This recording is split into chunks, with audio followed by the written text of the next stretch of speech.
نحمده ونصلي على رسوله الكريم أما بعد رب اشرح لي صدري ويسر لي أمري واحلل عقدة من لساني يفقهوا قولي۔ دینی رہنمائی کی مجلس نمبر 246 میں سبھی سامعین کی خدمت میں السلام علیکم ورحمۃ اللہ وبرکاتہ عرض ہے۔ آج کی مجلس کا پہلا سوال یہ ہے کہ ہم نے ایک عالم صاحب سے سنا ہے کہ نبی اکرم علیہ الصلاۃ والسلام نے فرمایا کہ جو شخص مجھے دیکھ کر ایمان لایا اس کو 1 مرتبہ خوشخبری ہے، اور جس نے مجھے نہ دیکھا ہو پھر بھی مجھ پر ایمان لائے اس کو 7 مرتبہ خوشخبریاں اور مبارکبادیاں ہیں۔ تو یہ روایت صحیح ہے یا نہیں، اور اس کا صحیح مطلب کیا ہے؟ جواباً عرض ہے کہ یہ روایت فی نفسی ہی صحیح ہے۔ متعدد روایات میں یہ مضمون وارد ہے، کہیں 7 کی قید ہے اور کہیں 3 مرتبہ زیادتی کی بات کہی گئی ہے، لیکن اس سے یہ نہیں سمجھنا چاہیے کہ اس سے صحابہ کرام رضی اللہ تعالی عنہم کے مرتبے میں کوئی کمی کی جا رہی ہے۔ یہ ایک جزئی بات ہے، اس کی وجہ سے بعد میں آنے والوں کو کسی صحابی سے افضل قرار نہیں دیا جا سکتا۔ یہ ایک تفضیلی اور یوں سمجھیے حوصلہ افزائی کی بات کے طور پر پیغمبر علیہ السلام نے یہ بشارت ارشاد فرمائی ہے۔ اس کی وجہ سے کسی صحابی کے بارے میں کوئی تنقیص کی بات ذہن میں نہیں آنی چاہیے، کیونکہ صحابہ کرام رضی اللہ تعالی عنہم کے مرتبے اور ان کی فضیلت کے بارے میں دیگر بہت سی روایات موجود ہیں۔ سوال کر رہے ہیں کیا دین کی مجلس میں تھوڑی دیر بیٹھنا 60-70 سال کی نفلی عبادت سے افضل ہے؟ کیا یہ کسی صحیح حدیث سے ثابت ہے؟ کئی مرتبہ یہ سوال آ چکا ہے اور یہ جواب بھی دیا جا چکا ہے کہ اس طرح کی کوئی روایت ذخیرہ حدیث میں موجود نہیں ہے۔ غالباً یہ کسی بزرگ کا مقولہ ہے، اور اس میں کوئی شک نہیں کہ دین کی فکر مندی کے لیے آدمی اگر اپنا وقت لگائے اور اس بارے میں قربانی پیش کرے تو وہ اپنی جگہ فضیلت کی بات ہے، کیونکہ فکر پہلے سامنے آتی ہے، عمل بعد میں وجود میں آتا ہے۔ لہٰذا اس میں تو کوئی شک نہیں کہ یہ بیٹھنا اچھی بات ہے اور قابل تعریف بات ہے، لیکن یہ کہ 70 سال سے بھی افضل ہو، اس طرح کی کوئی روایت موجود نہیں، اور ایسی کوئی بھی تحدید کسی کو اپنی طرف سے کرنے کی اجازت بھی نہیں ہے۔ اجر و ثواب کا جہاں تک معاملہ ہے اس میں کوئی قیاس نہیں چل سکتا۔ جس بات کا ثبوت ہو بس وہی بات ہم کہہ سکتے ہیں، اپنی طرف سے گھٹا بڑھا نہیں سکتے۔ سوال کر رہے ہیں کہ حضرت آدم علیہ السلام کا نزول جنت سے ہندوستان میں ہوا تھا اور اماں حوا کا میدان عرفات میں یا جدہ میں، اس کی کیا حقیقت ہے؟ جواباً عرض ہے کہ قرآن و حدیث میں تو اس کا کوئی ثبوت نہیں ہے، یعنی کوئی ایسی قرآنی آیت نہیں ہے جس میں یہ لکھا ہو کہ حضرت آدم علیہ السلام ہندوستان میں اتارے گئے یا اماں حوا جدے میں اتاری گئیں، اور حدیث میں بھی ثبوت نہیں ہے۔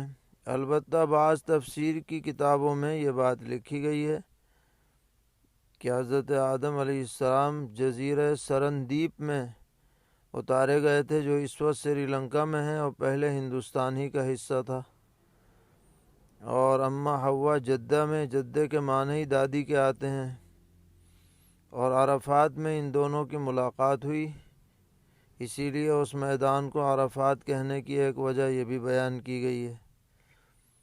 تو بہرحال بطور تفسیری روایت کے بیان کیا جا سکتا ہے، حدیث کے طور پر اسے بیان نہ کیا جائے، حقیقی علم اللہ تعالیٰ ہی کو ہے۔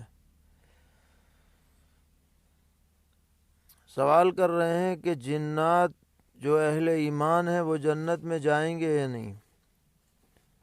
جواباً عرض ہے کہ چونکہ جنات اور انسان دونوں مکلف ہیں، اس لیے ضابطہ تو یہی کہتا ہے کہ جس طرح انسان جنت میں جائیں اسی طرح جنات بھی جو اچھے کام کرنے والے ہیں، مومن ہیں، ان کو بھی جنت نصیب ہو، اور کیسی جنت ملے اللہ ہی کو معلوم ہے۔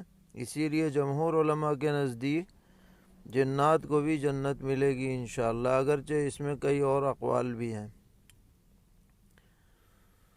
سوال ہے کیا ہر رمضان المبارک میں 70,000 جہنمی کو جہنم سے نکال کر جنت میں ڈالا جاتا ہے، پھر اس کے بعد دوبارہ جہنم میں نہیں ڈالا جاتا ہے؟ اس مضمون کی کوئی حدیث پاک موجود ہے؟ جواباً عرض ہے کہ اس تحدید کے ساتھ تو کوئی روایت نظر سے نہیں گزری کہ 70,000 روزانہ نکلیں۔ البتہ یہ ہے کہ کچھ نہ کچھ ایسے افراد ہوتے ہیں جن کو اللہ تعالیٰ جہنم سے آزادی رمضان کی ہر رات میں عطا فرماتے ہیں، تو تحدید کے بغیر بیان کرنا چاہیے۔ سوال کر رہے ہیں کہ ہم نے سنا ہے کہ یاجوج ماجوج جب دنیا میں نکلیں گے اور وہ سب لوگوں کو تہس نہس کر دیں گے اور سمندر کا پانی پی جائیں گے، تو پھر وہ ایک پہاڑ پر چڑھ کر آسمان کی طرف تیر چلائیں گے تو اللہ تعالیٰ ان تیروں کو سرخ رنگ میں رنگ کر واپس بھیج دیں گے، تو یاجوج ماجوج کہیں گے کہ ہم نے آسمان والوں کو بھی مار دیا، کیا یہ بات صحیح ہے؟ جواباً عرض ہے کہ جی ہاں، صحیح روایات میں یہ مضمون موجود ہے اور یہ کوئی قابل تعجب بات نہیں ہے، ایسا بہت ممکن ہے۔ اللہ تعالیٰ نے ان کے ساتھ اسی طرح معاملہ کرنے کا ارادہ فرما رکھا ہے۔ سوال کرتے ہیں کیا یہ حدیث کہ انا مدینۃ العلم وعلی بابھا صحیح ہے؟ جواباً عرض ہے کہ یہ روایت بہت ہی ضعیف سند سے مروی ہے، اور اس روایت کی وجہ سے کسی دوسرے صحابی کو کمتر سمجھنا یا حضرات شیخین کے بارے میں کوئی غلط رائے قائم کرنا یہ صحیح نہیں ہے، اگر یہ روایت صحیح بھی ہو، کیونکہ یہ ایک جزئی فضیلت ہے جو حضرت علی کرم اللہ تعالی وجہ کو حاصل ہے، اور حضرت علی کرم اللہ تعالی وجہ کے بارے میں بہت سی صحیح روایات موجود ہیں، انہی کے بیان پر اکتفا کرنا چاہیے۔ سوال کرتے ہیں کہ ہم نے ایک کتاب میں پڑھا ہے کہ جو شخص سفر کے مہینے کے آخری بدھ کو سورہ علم نشرہ، سورہ 3، سورہ نصر اور سورہ اخلاص 80 مرتبہ پڑھے تو اس مہینے کے ختم ہونے سے پہلے پہلے وہ مالدار ہو جائے گا اور اس کی عمر دراز کر دی جائے گی، تو ایسا کرنا کیسا ہے؟ جواباً عرض ہے کہ جو صورتیں اس میں بتلائی گئی ہیں پڑھنے میں کوئی حرج نہیں ہے، لیکن اس کے اندر قابل اشکال بات یہ ہے کہ سفر کے آخری بدھ کی جو تحدید کی گئی ہے یہ بے دلیل اور بے سند ہے۔ اللہ تعالیٰ کے کلام میں کسی وقت بھی اگر پڑھا جائے تو اس سے برکت ہوگی، اس کے لیے کسی مہینے کے خاص وقت کو متعین کرنا صحیح نہیں۔ بالخصوص ماہ سفر کے آخری بدھ کے بارے میں بہت سی فضولیات معاشرے میں پائی جاتی ہیں، اس لیے ایسی باتوں سے احتراز کرنا چاہیے، اور یہ جو بات کہی گئی کہ وہ بالکل یقیناً مالدار ہو ہی جائے گا، اس کی بھی کوئی ضمانت نہیں ہے، اللہ تعالیٰ کے اختیار میں ہو جائے بھی اور نہ بھی ہو جائے، اس لیے بلا کسی تحدید کے اور بلا کسی یقین کے اگر آدمی ان صورتوں کو پڑھتا ہے تو پڑھے، لیکن یہ تحدید صحیح نہیں۔ سوال کر رہے ہیں کہ عشاء کے بعد وطروں سے فراغت پر جو 2 نفل پڑھی جاتی ہیں وہ بیٹھ کر پڑھی جائیں یا کھڑے ہو کر؟ جواباً عرض ہے کہ بیٹھ کے بھی پڑھ سکتے ہیں، لیکن کھڑے ہو کر پڑھنے میں ثواب مکمل ملے گا، بیٹھ کے پڑھیں گے تو آدھا ملے گا۔ سوال ہے کہ کیا جہاز میں بیٹھ کر نفل نماز قبلہ رخ ہوئے بغیر پڑھی جا سکتی ہے یا نہیں؟ جواباً عرض ہے کہ چونکہ جہاز میں کھڑے ہونے کا بھی موقع رہتا ہے اور قبلہ رخ ہونے کا بھی موقع رہتا ہے، اس لیے بغیر قبلے کی تعین کے اور بغیر قیام کے جو شخص قدرت رکھتا ہو اس کی فرض نماز نہیں پڑھ سکتا۔ نفل پڑھی جا سکتی ہے لیکن قبلے کا لحاظ رکھنا پھر بھی ضروری ہے۔ جہاز کو اور چھوٹی سواریوں کے درجے میں نہیں رکھا جا سکتا، بلکہ یہ کشتی کے درجے میں ہوگا۔ سوال کرتے ہیں کہ ہماری مسجد میں جب جماعت شروع ہوتی ہے تو پہلی صف میں جگہ ہونے کے باوجود بچوں کو دوسری صف میں کھڑا کر دیا جاتا ہے، جس کی وجہ سے بعض مقتدی اعتراض کرتے ہیں، تو صحیح حکم کیا ہے؟ جواباً عرض ہے کہ اگر بچوں کی ایک صف بن سکتی ہو تو انہیں پیچھے ہی کھڑا کرنا بہتر ہے۔